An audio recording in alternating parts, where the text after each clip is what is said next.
Hello, everyone. My name is Danny Eun, and I will be presenting on a study that was done in collaboration with Professor Yuk Dong-won of Yonsei University.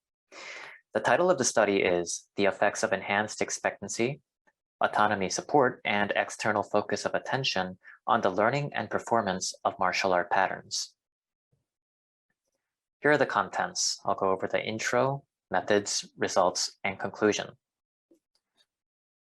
Martial arts is becoming an increasingly popular activity, and people practice martial arts due to wanting to lose weight, learning self-defense, for competitions, or just to enjoy as a hobby. There are many traditional forms of martial arts, and they all include patterns such as kata, pumse, and hyung. Now, these basic techniques are combined together in order to form complex movements or combinations and patterns. The significance of this study is that martial art patterns are distinct from other kinds of discrete and continuous motor skills. And up to now, there's been a limited number of research studies done on motivational and attentional focus factors on serial motor skills, such as that of martial art patterns. And also, improving the performance of martial art patterns is a common goal for all styles of martial arts. I'm going to begin by talking about the optimal theory. There are three main factors: the autonomy, expectancies, and internal or external focus. Now, when these motivational factors are low and there is an internal focus, there's increased focus on the self and less on the task goal. This leads to poor motor performance and motor learning. On the other hand, when autonomy is increased and there is enhanced expectancies and an external focus of attention, this improves goal-action coupling and increases focus on the task goal and less focus on the self, resulting in better performance and learning. There has been a lot of past research in the optimal theory. In terms of enhanced expectancy, or EE, it was done on balance tasks and running form, which showed positive results. Same with AS on punching power and running efficiency. And for external focus, this was investigated on the effects it had on ski simulators and dart throwing. And all of these used tasks that included discrete and continuous motor skills. This study focused more on serial skills. So the purpose was to investigate how motivational and attentional factors affect the learning and performance of a serial movement task in beginners. To examine the effects of two factors, we looked at a combination of the two, and then we also looked at all three on the learning and performance of a martial art pattern. We also examined which factor is the most influential among the three. The participants included 50 subjects from 18 to 25 years of age, and all of them were beginners in martial arts. The task or the pattern included three basic techniques, which included the outward block, inward punch, and the front kick. So this was the martial art pattern. There was a pre-trial in which an instructor demonstrated a pattern 3 times. The subjects individually performed 3 trials of the pattern, and the count was given by the instructor. There was also a preliminary training in which the stances and discrete skills were taught, which included the outward block, inward punch, and front kick. The subjects performed each skill separately for 20 trials, and they were also asked not to practice outside of the study. Then they were randomly allocated to one of 5 groups: the control group, the groups with 2 factors, and all 3 factors. For the EE group, subjects were told that their recent performance was evaluated by examiners and was better than other participants, while the other group was not told that. For AS, subjects were allowed to perform each trial at their own pace. For those who didn't have this, they were given a count by the instructor. And for the external focus of attention, that was given to subjects through the instructional language. The ones that didn't have EF were given non-EF instructions. We then went on to the retention test that was done 24 hours after the acquisition phase. A video recording was made of the subjects performing 10 patterns or 10 trials of the patterns without any further demonstrations, instructions, or feedback, and all counts were given by the instructor. The same thing was performed for the transfer test.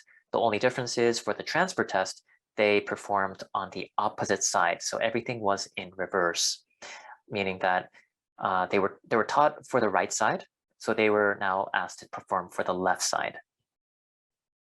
The evaluation criteria were categorized into two main groups, accuracy and presentation. For the accuracy, it consisted of the subcategories listed here. And for the presentation, it included memorization, fluidity, rhythm, speed, and balance. The statistical analysis included a one-way ANOVA with post-hoc test for the pretrial, and an acquisition phase. For the acquisition phase, a 5x5 ANOVA with repeated measures on the last factor with post-hoc test was used. Those included the 5 groups and 5 blocks. The retention and transfer phases were done with a one-way ANOVA with post-hoc. To check that subject homogeneity existed, we looked over the demographic indices, HRV, pre-trial accuracy scores, and pre-trial presentation scores, and found that there were no significant differences. This is an overview of the accuracy scores. You can see here that the optimal group with all 3 factors outperformed the other ones. But looking at this in a little bit more detail, we'll see that there was a significant group effect, block effect, and interaction effect. And the post-hoc test revealed that the triple group, or the optimal group, performed significantly better than the control. This is also in line with other studies that showed that the optimal group resulted in better motor learning and performance. Also, we looked at what kinds of factors might play a more significant role and found that the external focus scored higher than groups without them. This also supports the constrained action hypothesis about automaticity. Then we looked at the retention accuracy scores. A significant effect was found in which the triple group performed significantly higher than the control group. For the retention test, the conditions were very much like the control, yet the scores were a lot higher. This suggests that there were lasting effects from the acquisition phase. Also, similar to before, the external focus groups performed better, meaning that they probably remembered or kept their focus on external instructions. For the transfer, a significant effect was also found. The triple group and ASEF group performed significantly better than the control group. This was a new task in which they have not practiced before, but there were enough similarities from the original task to apply the learned skills. So the enhanced expectancy from the acquisition phase may have carried over, giving the subjects a higher sense of self-efficacy in performing something new. Here's an overview of the presentation scores. We see that, again, the triple group generally did better than the rest. No significant group effect was found, but there was a significant block and interaction effect. And the post-hoc test revealed that the triple group performed significantly better than the control. And this was very similar to the accuracy scores in which the groups that had the external focus factors or conditions performed better than the ones that did not have an external focus. One of the reasons why this may be is that a lot of analogies were used in the external focus groups. So this may have led to lower attentional demands and greater automaticity.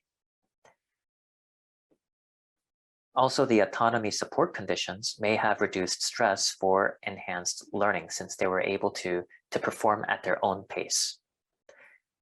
For the retention presentation scores, a significant effect was found, and the triple group performed better than the con.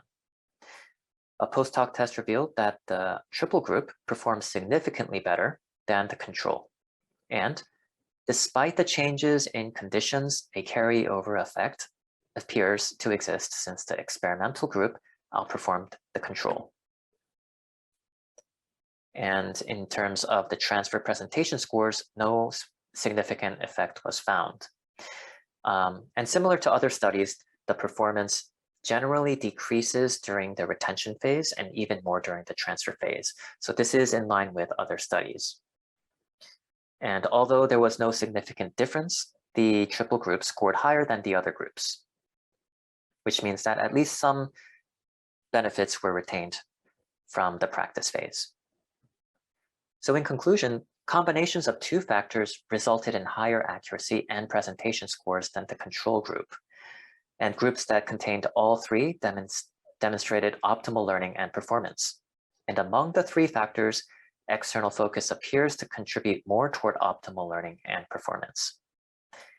So this study provides support to the optimal theory by expanding the applicability to a serial motor skill, such as that of a martial art pattern. Thank you everyone for listening.